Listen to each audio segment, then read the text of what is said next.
Hello, good morning friends. இன்னைக்கு நம்ம என்ன பார்க்க போறோம்னா, ஸ்டாக்கை பற்றி இன்னைக்கு பார்க்க போகிறோம். ஆக்சுவலி ஜேகே பேப்பர் லிமிட்ன்ற ஸ்டாக் வந்து ரொம்ப நாளாக வந்து ஒரே இடத்துல வந்து சஸ்டெயின் ஆகிட்டு இருக்கு.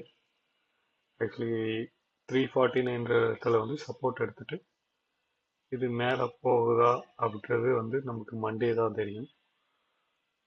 மண்டே அன்னைக்கு இந்த ஸ்டாக் வந்து 347க்கு கீழே ஓப்பன் ஆச்சுன்னா மார்க்கெட் வந்து கீழே போகிறதுக்கு சான்சஸ் இருக்கு. இல்லை இதே இடத்துல ஸ்டார்ட் ஆச்சுன்னா இந்த ஸ்டாக் 412 வரையும் போகிறதுக்கு வாய்ப்பு இருக்கு. நாளைக்கே போகுமானா சான்சஸ் கம்மி தான். ஸோ இது ஸ்டாக் வந்து நம்ம மண்டே அன்னைக்கு பார்ப்போம். இந்த ஸ்டாக் எது வரையும் போகுது. இன்கேஸ் ஸ்டாக் 347 மேலே ஓப்பன் ஆச்சுன்னா இது ஒரு நல்ல ட்ரேடாக இருக்கும்னு நான் சொல்கிறேன். Thank you guys. Have a nice day.